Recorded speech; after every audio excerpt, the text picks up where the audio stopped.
최근 금스크라고 불릴 정도로 값이 단기간에 껑충 뛰었죠. 지하철이나 버스에서 기침이라도 했다가는 주변에서 따가운 눈총을 받기 마련이고요. 그러기 위해선 이것은 더욱 필요한 아이템인데, 그리고 이런 상황은 한중일 세 나라 다들 비슷한 상황이고요. 그런데 저 멀리 미국과 유럽 등지에서는 휴지와 식료품의 대량 구매는 일어나고 있지만 의외로 이 금스크를 쓸어간다라는 상황은 그렇게까지는 많이 나오지 않고 있습니다. 왜냐하면 전체적인 분위기가 굳이 그럴 필요가 없다고 느끼기 때문인데요. 오히려 아시아권에서는 왜들 그렇게 금스크라는 말까지 써가면서 큰 의미를 두는 것이냐 라면서 반문하기도 합니다. 그렇다면 과연 이것은 정녕 동서양 간의 문화의 차이에 불과할까요? 이런 현상을 보고 한국의 네티즌들이 대답하고 있는 의견은 이렇습니다.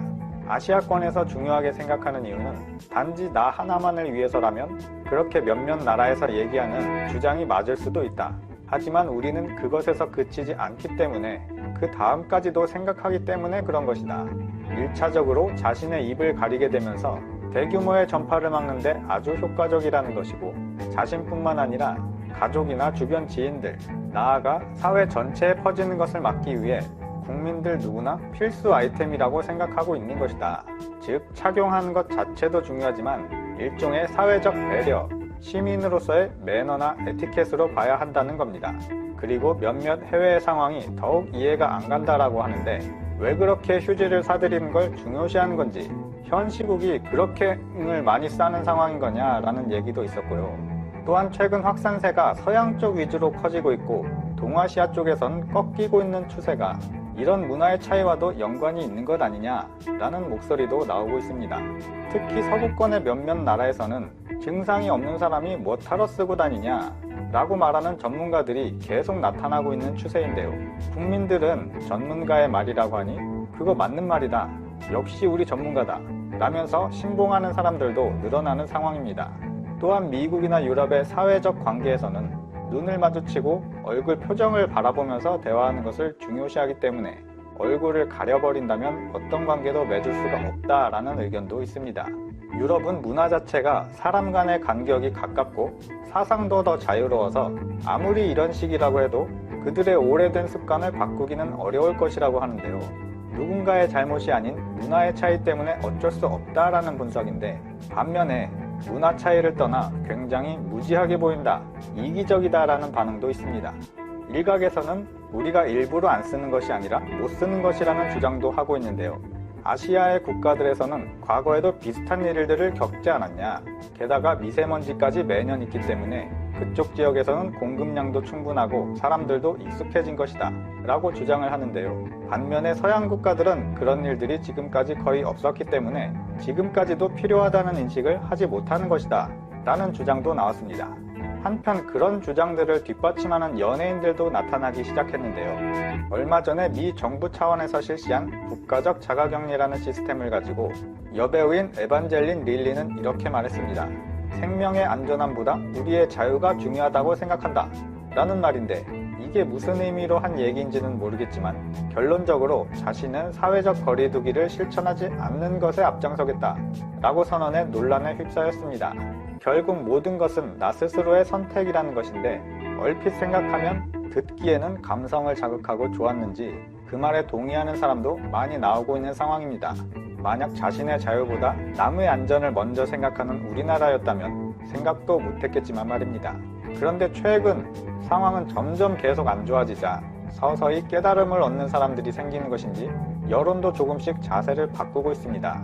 확정 통계 수치는 계속 늘어나고 있고, 안전보다는 개인의 자유다라고 말하던 사람들도 다들 어디로 갔는지 알 수가 없게 되고 있습니다. 현장에서는 물자를 재활용하거나 직접 제작해서 쓰는 등 보급품 부족 현상도 속출하고 있습니다. 그런데 엎친 데 덮친 격으로 현재 미국과 유럽에서는 각종 기상천외한 루머들까지 돌아서 거의 모든 생필품에 사재기가 진행되고 있는 상황인데, 그 중에서 특히 빵과 물, 휴지 등은 아예 돈이 문제가 아니라 물건이 없어서 구할 수가 없는 상황까지 가고 있습니다. 그런데 그런 것들은 보이는 대로 사들인다고 해도 어차피 나중에 먹거나 쓰면 그만이기 때문에 사둬서 나쁠 건 없지 않냐 라고 생각하는 사람들도 있지만, 한 가지 특이한 점은 총기류나 무기류까지도 사재기를 하고 있다는 것이죠. 도대체 뭐 때문에 그런 것인가를 알아보면 어지러운 상황을 틈타 자신의 이웃을 공격하는 사람들이 나타나기 때문인데요. 한 게시판에서는 누군가 의료 관련자라면서 집을 찾아왔는데 거기서 문을 열어줬더니 갑자기 강도로 돌변했다 라는 사례도 있었는데, 게다가 우발적이 아니라 이런 혼란을 틈타 아예 서너 명이 계획해서 저지르고 다닌다, 이러니 무기류를 준비 안 할 수가 있냐 라는 글도 올라왔었습니다. 듣고 보니 이제야 이해가 가네요. 어쨌든 지금의 상황이 사람과 미생물이 싸우는 것보다 사람 대 사람이 더 무서운 것이다 라는 분위기가 고조되고 있습니다. 상황이 심각해지자 미국에서는 대통령까지 나서서 국가 비상사태까지 선언하는 상황이 나왔는데요. 아이러니하게도 비상사태를 선포하는 발표를 하는 중에 진정하라, 적당히 상황에 맞게 대처하라 라는 말을 전한 것은 앞뒤가 맞지 않는 모순이죠. 때문에 이후로는 사람들의 생필품 바잉 러쉬가 시작됩니다. 이런 상황을 직접 못 본 사람들이 많기 때문에 적나라하게 요약을 해주는 장면이 있는데, 검색창에 코스트코 USA라고 치면 검색되는 내용들은 전부 다 혼란이다, 솔드아웃 이런 기사들만 검색이 됩니다. 그만큼 생필품을 사기에는 상황이 좋지 않다는 것이겠죠. 자료화면에 검색창 일면만 봐도 벌써부터 화장지, 우유, 세제가 없다, 뭐가 중단됐다, 뭔가 안 판다 이런 얘기들만 나오네요. 또한 SNS까지 가게 되면 훨씬 더 많은 패닉 쇼핑 관련 글들이 쏟아지는데요. 굳이 더 이상의 추가 설명은 생략하겠습니다. 그러다 보니 물건이 동남 마트들은 문을 열어봐야 팔 물건이 없으니 직원을 감축하거나 영업시간 단축을 하거나 휴업하는 일까지 나오기 시작했습니다. 한 해외 개인 방송 채널에서는 현장 분위기를 담아 촬영을 했는데 대형마트에 쭉 줄을 서 있고 개장하자마자 화장지 코너로 뛰었는데 그 시점이 개장 후 10분 후였다고 합니다. 그런데 도착한 곳에는 이미 아무것도 없었습니다. 너무 허탈해서 여기 물건 있는 거 맞냐고 직원한테 물어보니 당신이 찾고 있던 물건이 있었던 게 맞다. 다만 개장 후 5분 후에 다 없어졌을 뿐이다. 라고 해서 시청자들을 경악시킨 에피소드도 있었습니다. 중요한 건 현재까지만 해도 이 정도인데 다음 달쯤이 되면 또 무슨 일이 벌어질지 걱정이 되네요. 반면 해외 언론들이 한국의 대응을 보고 부럽다, 배우고 싶다라는 얘기를 계속해서 하고 있는데요. 특히 얼마 전 미 보건복지부 장관의 상황 브리핑 중에 CNN 취재진들이 왜 한국처럼 한꺼번에 많은 검사를 진행을 못하는 거냐 라는 질문을 하기도 했죠. 그때 앨릭스 에이자 미국 보건복지부 장관의 대답은 그 수량의 차이는 능력의 차이라고 말할 수는 없다 라면서 대답을 얼버무렸는데, 당시 기자들은 한국은 여전히 하루에 1만 명씩의 검사가 진행되고 있는데 우리는 아직까지 그러지를 못하고 있다. 왜 그들은 할 수가 있었고 미국은 이렇게 힘들어하는 것인가? 라고 질문했습니다. 그러자 당신은 미국 전국적으로 필요한 것이 아닌 국지적 발생이기 때문에 우리는 못하는 것이 아닌 아직 필요를 못 느껴서 안 하는 것이다. 우리도 마음만 먹으면 할 수가 있다라는 듯이 말했었죠. 그러나 지금 상황을 보면 그 얘기와는 좀 다른 것 같은데 어쨌든 그 말에 대한 책임과 약속을 지킬 시기가 온 것 같네요. 또한 한국에 체류하고 있는 외국인들이 여기는 안전하다, 크게 걱정은 되지 않는다라는 메시지를 고향에 전하고 있어서 화제가 되고 있습니다. 한두 달 전 초기만 해도 외국에서 한국을 걱정하고 빨리 돌아와라 라는 가족들도 있었는데 요즘은 별로 안 그런다고 합니다. 그렇게 해서 고향으로 간들 그곳이 더 위험한 곳도 있고 왔다 갔다 하는 과정에서 리스크에 노출되어 있기 때문이죠. 그래도 걱정이 되는 가족들을 위해 세계 각지의 외국인 체류자들이 영상 편지를 날리고 있는 상황입니다. 제가 이분들의 가족이면 안심이 되는 동시에 감동까지 받게 될 것 같네요. 대략 영상 편지의 내용들을 소개해드리면 가족에게 보내거나 한국의 응원의 마음을 전하는 것들이었는데 주로 모국의 상황이 안 좋은 나라보다는 좀 나은 나라 위주로 메시지를 보내고 있었습니다. 엘살바도르의 줄리아니, 이곳에서는 상황을 해결하기 위해 최선의 노력을 다하고 있다. 또한 매일매일 그리고 몇 시간마다 SNS나 문자 메시지로 상황에 대해서 듣고 있다. 하루도 빠지지 않고 알려주기 때문에 나도 그에 맞게 대응을 할 수가 있다. 필리핀의 다이앤, 나도 처음엔 두려웠고 가족들을 볼 수 없게 되는 것인가 걱정도 되었지만 이제 분위기는 많이 괜찮아진 것 같다. 이집트의 노르한, 이곳의 모든 사람이 정말 열심히 대처를 해주고 있다. 스스로가 대처할 방법을 모르거나 관리를 할 수 없다면 매일같이 알림과 지시사항이 오는데 이것을 잘 따르기만 해도 괜찮을 듯. 스페인의 이사벨, 필요 이상의 두려움은 필요 없다. 건강을 조심하면 될 것이라 생각한다. 이집트의 3위, 한국이 이겨낼 것이라 생각한다. 상황은 좋아질 것이고 그렇게 원하고 있다. 필리핀의 웬디 플로, 언젠가 이 상황이 제일 먼저 끝나면 일어나서 이렇게 말할 것이다. 끝나서 행복해. 우리는 안전해 라고 가족에게 빨리 알리고 싶다. 아마 그때가 되면 우리 모두와 해외 언론들에서 앞다퉈서 말해줄 겁니다. 베트남의 까오띠, 에브리원 고 대한민국 파이팅. 중국의 리우 신주, 우리 함께 힘을 합쳐 이번 상황을 이겨냅시다. 한중일 화이팅, 그리고 전세계 짜요. 현재 우리나라의 위험한 포인트는 한 단계 넘긴 것 같은데 지구상의 다른 많은 나라들이 문제입니다. 그리고 급한 사람이 우물을 판다는 옛말이 있죠. 지금 전 세계에 이 말의 의미도 전해줘야 할 텐데요.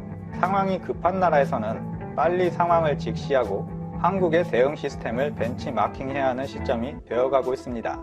하루빨리 동양과 서양의 문화 차이라느니 하면서 현실 부정은 그만하고 대한민국의 장점은 빠르게 인정하고 받아들이는 자세가 필요하겠네요. 오늘 소식 여기까지고요. 끝까지 시청해주셔서 감사합니다. 오늘도 안전한 하루 보내세요. 급등하던 달러와 환율은 오늘 좀 내려갔죠. 자, 이걸로 이제 충분할지 좀 짚어보겠습니다. LG경제연구원의 연구위원 조영모 박사 연결하죠. 안녕하세요. 네, 안녕하십니까. 네, 먼저 통화 스왑이 뭔지 좀 개념 규정부터 해주세요. 네, 스왑이라고 한다면은 바꾼다라고 하는 뜻인데요. 예. 말씀하신 통화 스왑이라고 한다면은 각각 다른 종류의 두 나라 통화를 서로 맞바꾸는 계약을 맺는 겁니다. 예. 어젯밤 늦게 우리나라와 미국 사이에 체결된 통화 스왑 그 주체에 주목하실 필요가 있는데요. 예. 우리나라 쪽의 주체는 우리나라 돈을 찍어내는 원화를 찍어내는 한국은행이고요. 한국은행. 미국 쪽의 주체는 미국의 돈인 달러화를 찍어내는 미 연준이었죠. 네. 그렇다 예. 보니까 결국은 두 나라 돈을 찍어내는 중앙은행 사이에서 어허. 서로 돈을 맞바꾸는 계약을 맺었다라고 보시면 되겠고요. 예. 결국은 우리가 원하는 때 600억 달러 정도에 달하는 미국 돈을 우리 돈 원화를 주고서 맞바꿀 수 있게 되었다라는 의미가 되겠습니다. 그때 환율은요 어떻게 합니까? 그것은 그 통화 스왑 계약을 맺을 때 예. 그 계약 시에 설정된 그 환율을 가지고서 서로 맞바꾸게 됩니다. 그럼 뭐 반대로 달러, 그러니까 미국 입장에서도 원화가 필요하면 600억 달러 어치의 원화를 또 마음대로 필요할 때 갖다 쓸 수 있다 이런 거고. 그렇죠. 그런데 서로 간에. 예. 그렇죠. 그런데 현재 상황은 예. 전 세계 금융시장에서 달러화가 부족한 상황이고요. 예. 달러화가 부족하다라고 하는 것은 결국은 금융시장에서 이야기하는 돈이 부족하다, 유동성이 부족하다라는 의미로 해석을 하시면 되겠습니다. 예. 왜냐하면 국제 금융시장에서 아직까지는 미국 달러화가 기축통화의 역할을 하고 있고요. 그렇죠. 그렇다 보니까 국제 금융시장에서 주요 금융기관들이나 펀드가 예. 결제할 돈이 부족하다라고 하는 의미는 결국은 달러화의 부족을 의미를 하게 되고 예. 최근에 우리나라 원달러 환율이 급등을 한 것도 그렇죠. 결국은 국내 외환시장에서 달러화가 상대적으로 부족했기 때문에 나타나고 있는 현상입니다. 지금 이제 코로나19 때문에 전 세계 경제가 타격을 받아서 증시가 빠지고 또 실물 경제에서도 위축이 예상되고 뭐 이런 여파가 달러화에 대한 품귀 현상으로 나타난 거잖아요. 네. 그걸 좀 설명해 주세요. 경제가 안 좋아지면 왜 달러화로 사람들이 몰려갑니까? 결국은 국제 금융시장에서 큰 돈의 그 주인이라고 한다면 결국은 미국, 유럽, 일본과 같이 그동안 막대한 양의 통화 완화를 했었던 주요국의 펀드, 은행과 같은 금융기관이라고 할 수가 있겠는데요. 예. 최근에 국제금융시장에서 연쇄적으로 많은 나라들의 주가가 급락하지 않았습니까? 그렇죠. 그렇다 보니까 가지고 있던 주식이나 채권과 같은 금융자산들의 가치가 급락을 했었죠. 맞아요. 그런데 이러한 금융기관들의 속성이 가지고 있는 투자 자산의 가치가 단기간에 급락을 하게 되면 네. 내부 통제 시스템상 그러한 자산을 팔아서 현금화해야 되는데요. 그렇죠. 이러한 과정이 생기게 된 것은 사실은 이러한 내부 통제 시스템이 허술하다 보니까 예. 글로벌 금융위기를 거치면서 금융기관들이 망가지고 커다란 고생을 했었던 선진국 정부 또는 금융감독 당국이 이러한 시스템을 만들었기 때문입니다. 네. 또한 네. 이렇게 돈을 넣어두었던 펀드가 지나치게 손실이 크게 나면은 투자자들이 내 돈을 꺼내달라고 하는 경우도 많이 늘어나게 됩니다. 인출 요구가 빗발치겠죠. 그렇습니다. 그렇습니다. 이 두 가지 경우 모두 다 돈을 투자를 했었던 펀드나 금융기관들 입장으로서는 예. 현금화시킨 돈을 내주어야 되는 상황이 되게 되는데요. 그렇죠. 결국은 이렇게 자산을 팔아서 현금화한다라고 하는 의미는 결국은 주요국 중앙은행들이 풀고 있는 돈 중에서도 달러화에 대한 수요가 급증하게 된다라고 하는 의미가 되는 거죠. 알겠습니다. 600억 달러라고 하는 게 한미 간의 통화 수합이 이번이 두 번째죠. 그렇습니다. 처음 있었던 것은 앞서 있었던 글로벌 금융위기 당시 2008년 10월에 네. 모두 15개 나라에 대해서 미 연준이 통화 수합 계약을 맺었던 그러니까요. 적이 있고요. 그 2008년에 했던 게 300억 달러 규모인데 이번에는 600억 달러 규모라면서요. 그렇습니다. 당시에는 300억 달러 규모로 15개월 동안 지속이 되었고요. 예. 이번에는 6개월 동안 6개월 동안 모두 600억 달러에 대해서 예. 우리나라와 미국 사이에 통화 수합 계약이 체결된 거죠. 그 600억 달러 정도면 충분한 겁니까? 어떻게 보세요? 글로벌 금리위기 때와 비교를 하면은 규모 자체는 2배로 늘어난 셈입니다. 예. 하지만 규모가 2배로 늘었다라고 해서 효과 역시 2배일까 하는 부분은 다시 좀 의심스러운데요. 네. 왜냐하면 이러한 통화 수합 계약을 맺게 된 결과 한국은행으로서는 우리 돈 원화를 주고 아무 때나 미국 돈 600억 달러를 받아서 한마디로 바꿔서 국내 외환시장에 공급할 수 있게 되었기 때문에 그렇죠. 적어도 서울 외환시장 안에서는 달러화 부족 현상이 상당 부분 완화될 가능성이 생긴 거죠. 네. 하지만 이러한 상황은 국내 외환시장 또는 이번에 원래 5개의 나라였던 국가가 모두 9개가 추가가 되면서 모두 14개의 나라에 대해서 통화수합 계약이 체결되게 된 상황인데요. 예. 이러한 나라들을 제외를 한 다른 나라들에서는 국제금융시장에서 여전히 달러 부족 현상이 유지될 가능성이 있겠죠. 예. 또한 예. 이러한 달러 부족 현상을 촉발시킨 것이 지금 우리가 경험하고 있는 코로나19 경제 위기, 그 원인이 질병이라고 하는 것이기 때문에 그렇죠. 질병 자체인 코로나의 상황이 호전되지 않는다라고 한다면 예. 국제금융시장에서 달러 부족 현상은 지속될 가능성이 있겠고요. 네. 결국은 큰 틀에서 국제금융시장에서의 달러 부족 현상이 해소되지 않는다라고 한다면 효과가 다소 제한적일 가능성이 있습니다. 예. 근데 이 금융과 실물 경제라고 하는 것이 서로 연동돼서 뭐 함께 가긴 하지만 또 좀 구별해서 볼 수도 있는 거 아니겠습니까? 그러니까 네. 이 한미 간의 통화 수합이 달러 그 수요를 어느 정도 좀 충족해서 금융시장에 최근 얼마 동안 한 보름 동안 있었던 그 급락 현상을 진정시키고 안정시킬 수 있을 거라는 기대는 금방 이해가 되는데 근데 지금 전 세계적인 코로나19로 인한 경제 위축은 각국 간의 교역의 규모가 우선 줄어들고 뭐 관광객들이 다니질 않고 물건이 안 팔리고 그러다 보니 못 만들고 자동차 회사들도 다 공장 문을 닫고 이런 실물 경제상의 큰 타격 이거를 통화 수합으로 해결할 수 있나요? 네, 정확하신 지적인데요. 예. 앞서 있었던 글로벌 금융위기 당시와 이번 저희가 겪고 있는 상황의 가장 큰 차이점이라고 하겠습니다. 그렇죠. 글로벌 금융위기는 출발은 미국 주택시장이었지만 미국 주택시장을 담보로 해서 거래됐던 많은 파생금융상품이나 채권의 가격이 급락하면서 발생했던 기본적인 속성이 금융위기였던 상황이죠. 예. 그렇다 보니까 이러한 통화 수합이라던가 또는 주요국 중앙은행들이 금리를 인하하고 돈을 풀는 것이 그 당시에는 상당히 효과를 거두는 측면이 있었죠. 그래요. 하지만 지금 상황은 말씀하신 것처럼 질병의 감염에 대한 공포 때문에 사람들이 외출, 외식, 여행 같은 것을 하지 않고 예. 이와 연관된 업종을 중심으로 한 기업들이 실적이 악화되거나 예. 또는 도산하는 기업들이 늘어나지 않을까 하는 공포가 핵심이거든요. 그렇죠. 한마디로 이러한 상황에서 과거처럼 돈만 푼다고 해서 이러한 상황을 해소할 수 있을 것인가. 예. 그것이 앞서 이러한 통화수합 이전에 미국이 정책 금리를 제로까지 낮추고 다시 양적 완화를 시작하기로 하고 유로존도 막대한 규모의 채권을 사들이면서 돈을 풀겠다라고 했지만 예. 지금까지도 여전히 국제금융시장이 불안정하고 이러한 코로나 위기에 대한 불안감이 해소되고 있지 않은 중요한 원인입니다. 그렇죠. 그러니까 금리 내리고 재정 투입하고 통화 수합해서 외환에 대한 우려를 좀 불식시키고 이거 말고 또 뭐가 필요한 거죠? 그렇다면? 결국은 출발점이 질병이었기 때문에 가장 효과적인 이번 코로나19의 대책은 역시 질병의 방역일 수 있습니다. 그렇군요. 저희가 참고해야 되는 것이 예. 최근에 글로벌 증시가 급락하는 가운데서도 상대적으로 중국 증시가 선전하는 모습을 보이고 있는데요. 예. 코로나19의 발병지로 알려졌지만 어떻게 보면 가장 먼저 질병 때문에 고생을 하고 이것을 겪어내면서 맞아요. 감염 지수가 빠르게 감소하기 시작한 국가죠. 맞아요. 그렇다 보니까는 최근에 경제 상황 측면에서도 그다지 나쁘지 않은 모습을 보이면서 예. 지금 증시도 상대적으로 선전하는 모습을 보이고 있고요. 예. 그런 면에서 보면은 지금 미국이나 유로존, 이탈리아 같은 나라들은 이러한 코로나19가 빠르게 확산이 되면서 도리어 불안감이 고조되고 있는 상황이죠. 맞아요.